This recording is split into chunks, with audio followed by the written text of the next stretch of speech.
नमस्कार। आज का पाठ है ग्रामश्री, जिसके रचयिता हैं सुमित्रा नंदन पंत, जो कि एक छायावादी कवि हैं। इन्हें प्रकृति प्रेमी, छायावाद का विष्णु, प्रकृति का सुकुमार कवि, इंद्रिय बोध का कवि आदि विशेषणों से संबोधित किया गया है।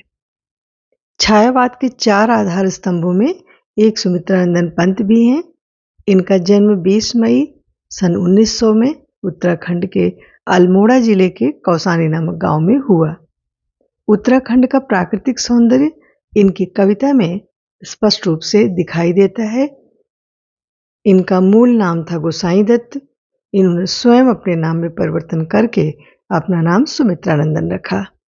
इनकी माता का नाम सरस्वती तथा पिता का नाम गंगा दत्त था। सन 1977 में इनका निधन हुआ और 7 वर्ष की उम्र से ही ये काव्य सृजन में लग गए थे और 18 वर्ष की उम्र होते होते एक प्रतिष्ठित कवि के रूप में लोग इन्हें जानने लगे थे। इनकी कुछ प्रमुख रचनाएं हैं, जिनमें छायावादी कृतियां हैं वेड़ा, ग्रंथि, पल्लव, गुंजन, और प्रगतिवादी कृतियां हैं युगांत, युगवाणी, ग्राम्य। चिदंबरा कृति के लिए तो सन 1968 में इन्हें पहला ज्ञानपीठ पुरस्कार मिला। कवि ने इस कविता में गांव की प्राकृतिक सुषमा और समृद्धि का मनोहारी वर्णन किया है। गांव के खेतों में दूर तलक लहलहाती फसलें, फूल से लदी डालियां, गंगा किनारे की सुंदर रेत इन्हें रोमांचित करती है और पंत जी ने अपनी इसी कविता में उसी रोमांच का वर्णन किया है, उसी रोमांच की अभिव्यक्ति की है।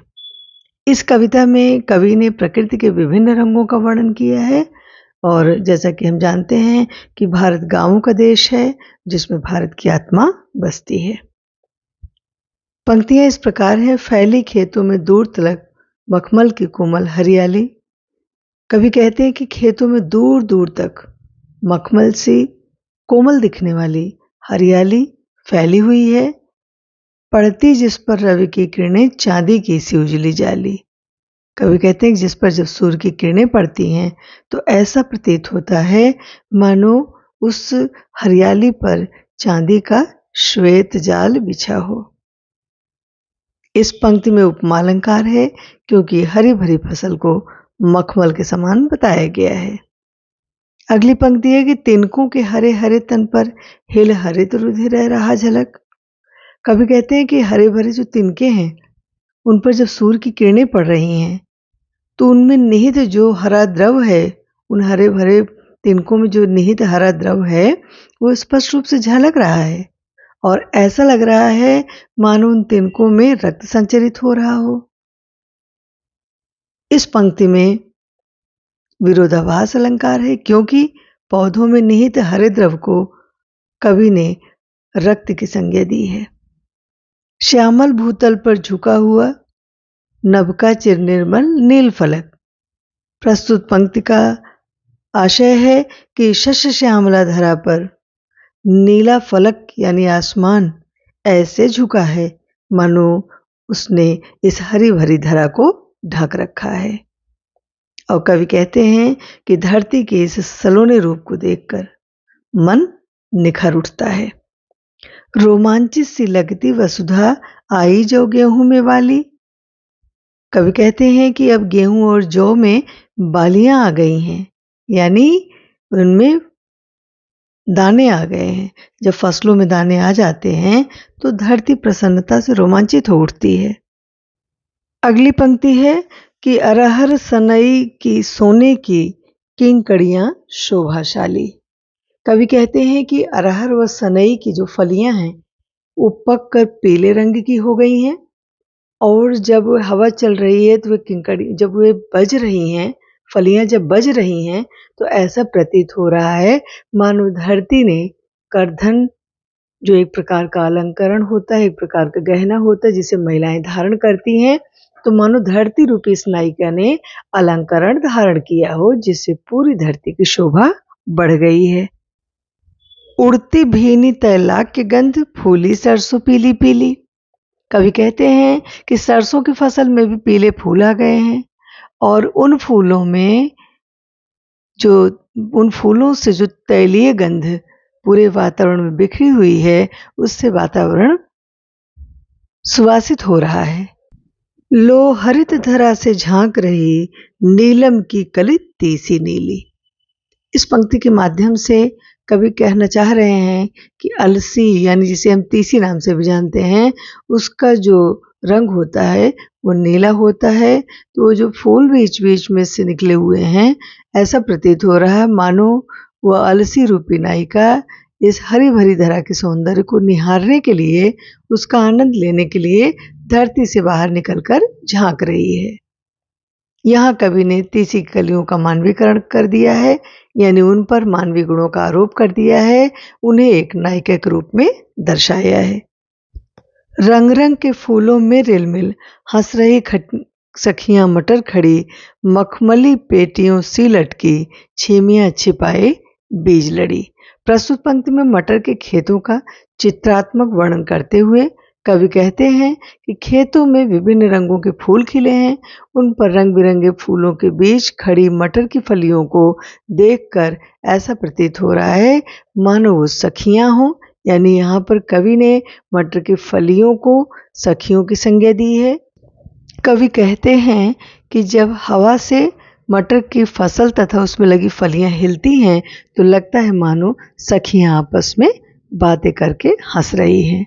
यहाँ पर भी कवि ने पूर्णतः मानवीकरण का सौंदर्य चित्रित किया है। अगली पंक्ति है, मखमली पेटियों से लटकी छीमियां छिपाए बीज लड़ी। कवि कहते हैं कि मटर के खेत में लगी हुई मटर की फलियां मखमली पेटियों से प्रतीत हो रही हैं, जो अपने अंदर बीजों की लड़ी उसी प्रकार छिपाए हुए हैं जिस प्रकार गहना या हम कह लें कि आभूषण आदि को मखमल जैसे कोमल कपड़े में लपेट कर रखा जाता ताकि वो सुरक्षित रहें। उसी प्रकार मटर के कोमल बीज भी फलियों में सुरक्षित हैं। फिरती है रंग रंग की तितली, रंग रंग के फूलों पर सुंदर, फूले फिरते हैं फूल स्वयं, उड़ उड़ वृंतों से वृंतों पर। कवि कहते हैं कि खेतों में विभिन्न फसलों में रंग बिरंगे फूलों पर लगी रंग बिरंगी तितलियां एक डाल से दूसरे डाल पर जब बैठ रही हैं तो ऐसा प्रतीत हो रहा है कि मानो रंग बिरंगे फूल स्वयं एक डाल से जाकर के दूसरी डाल पर लग रहे हों। अब रजत स्वर्ण मंजरियों से लद गई आम्र तरु की डाली। कवि कहते हैं कि बसंत के आगमन पर आम के पेड़ों की जो डालियां हैं वो सफेद पीले आम के फूलों यानी मंजरियों से लद चुकी हैं, यानी आम के पेड़ में बौर लगने का समय आ गया है। और झर रहे ढाक पीपल के दल, हो रही कोकिला मतवाली। जैसा कि हम जानते हैं कि बसंत ऋतु में पेड़ों में पुराने पत्ते सूख कर पेड़ों से गिरने लगते हैं और नई कोपलें आने लगती हैं जो प्रकृति के नव सृजन का संकेत देती हैं। उसी संदर्भ में कवि कहते हैं कि ढाक और पीपल के पत्ते झड़ रहे हैं। बसंत आगमन की प्रसन्नता का इजहार करती हुई कोयल मतवाली होकर के बोल रही है, जिससे वातावरण में प्रसन्नता छाई हुई है। महके कटहल मुकुलित जामुन, जंगल में झरबेरी झूली। कवि कहते हैं कि बसंत का आगमन हो चुका है, कटहल के फूल व फल की महक पूरे वातावरण में व्याप्त हो चुकी है और अधखिले जामुन के फूल भी दिखाई दे रहे हैं और जंगली बेर की डालें भी बेरों से लद गई हैं। फूले आड़ू नींबू दाड़िम, आलू गोभी बैगन मूली। यानी यहाँ पर दाड़िम अनार को कहा गया है। दाड़िम माने अनार होता है। तो कवि कहते हैं कि आड़ू नींबू और अनार में भी फूल आ चुके हैं। खेतों में लगे आलू गोभी बैगन व मूली की खेती भी सभी के मन को आकर्षित कर रही है। पीले मीठे अमरूदों में लाल लाल चित्तियां पड़ी, पक गए सुनहरे मधुर बेर, अमली से तरु की डाल जड़ी। कवि कहते हैं कि अमरूद भी पककर पीले हो गए हैं, उन पर लाल चित्तियां आ गई हैं जो उनके मीठे होने का संकेत दे रही हैं और बेर भी पककर सुनहरे रंग की हो गई है। आंवले के वृक्ष की डालियां भी छोटे छोटे आंवलों से लद गई हैं जो कि ऐसी प्रतीत हो रही हैं जैसे गहनों में रत्न जड़े हों। लह लह पालक मह मह धनिया, लौकी और सेम फली फैली, मखमली टमाटर हुए लाल, मिर्चों की बड़ी हरी थैली। प्रस्तुत पंक्ति में कवि का कहना है कि लौकी और सेम की बेलें भी फलियों से लद गई हैं, टमाटर पककर लाल हो गए हैं जो देखने में मखमल से प्रतीत हो रहे हैं, और मिर्च का गुच्छा हरी थैली का आभास करा रहा है जिसमें बीज भरे हुए हैं।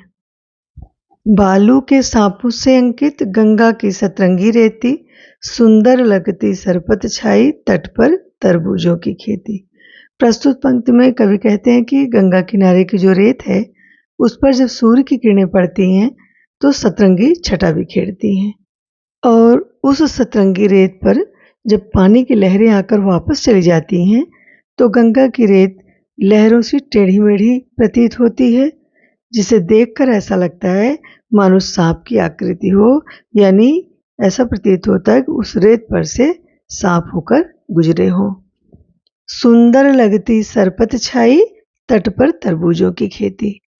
तरबूज हमेशा रेतीली जगह पर ही होते हैं, खासकर जहाँ पानी का अच्छा स्रोत हो, यानी नदियों के किनारे रेत पर ही इनकी उपज ज़्यादा होती है। उसी दृश्य का चित्रण करते हुए कवि कहते हैं कि गंगा किनारे तरबूज की खेती हुई है और किनारे किनारे सरपत नामक घास अपनी हरियाली से गंगा तट के सौंदर्य में चार चांद लगा रही है। अगली पंक्ति है कि अंगुली की कंघी से बगुले, कलगी सवारते हैं कोई, तिरते जल में सुरखा, पुलिन पर मगर उठी रहती सोई। गंगा के तट पर जो बगुले हैं वे बार बार अपने पंजों से अपनी कलगी को जब छू रहे हैं तो ऐसा प्रतीत हो रहा है कि मानो वे अपनी अंगुली रूपी कंघी से अपनी कलगी संवार रहे हैं। और तिरते जल में सुरखाब पुरिन, मगर उठी रहती सोई, यानी सुरखाब, जैसा कि हम जानते हैं कि सुरखाब एक पक्षी होता है जिसे हम चकवा नाम से भी जानते हैं। कवि प्रस्तुत पंक्ति में कवि कह रहे हैं कि बहते हुए जल में सुरखाब पक्षी तैर रहा है, आनंदित हो रहा है, और पुलिन यानी तट पर मगरौठी नामक चिड़िया जो है अलसाई सी पड़ी हुई है, जिसे देखकर लग रहा है कि जैसे वह सो रही है। हंसमुख हरियाली हिमातप, सुख से अलसाए से सोए, बेगी अंधियाली में निष्की, तारक स्वप्नों में से खोए। इस पंक्ति में कवि कह रहे हैं कि शीत ऋतु का समय है, शीत यानी सर्दी, और आतप यानी सूर्य। जब शीत ऋतु और की धूप फसलों पर पड़ती है तो फसलें मानो अलसा जाती हैं। यहाँ पर फसलों का मानवीकरण किया गया है, यानी धूप के आगमन और शीत के जाने का समय फसलों में आलस भर देता है। अगली पंक्ति, एक भीगी अंधियाली में निशिकी, तारक स्वप्नों में है खोए।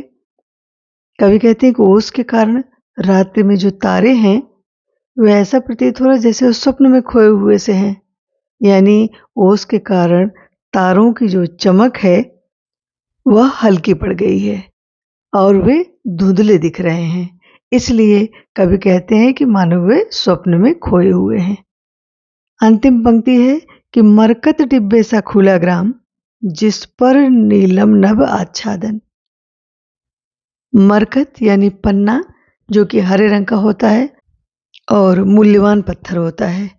कवि कहते हैं कि गांव की हरियाली भरा जो परिवेश है वो मूल्यवान रत्न यानी मरकत सा प्रतीत हो रहा है, क्योंकि पन्ना भी हरे रंग का होता है और गांव का जो परिवेश है वो भी हरा भरा है।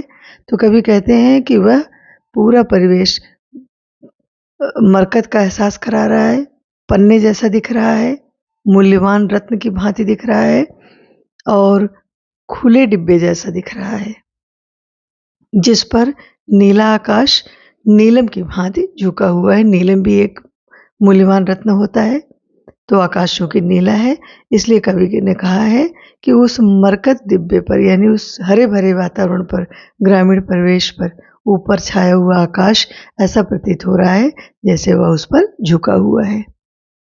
शीत ऋतु के अंत को हिमांत कहते हैं निरुपम हिमांत में स्निग्ध शांत निज शोभा से हरता जनमन। निरुपम माने जिसकी कोई उपमा न हो, हिमांत माने जाती हुई सर्दी, हिम का जब अंत हो रहा हो, स्निग्ध माने कोमल। तो कवि कहते हैं कि शीत ऋतु का अंत है, समाप्ति की ओर है और पूरा प्राकृतिक परिवेश प्रेममय है और अपनी निरुपम यानी अद्वितीय शोभा से यह दृश्य जनमन को अपनी तरफ आकर्षित कर रहा है। आशा है आपको पाठ समझ में आ गया होगा। धन्यवाद।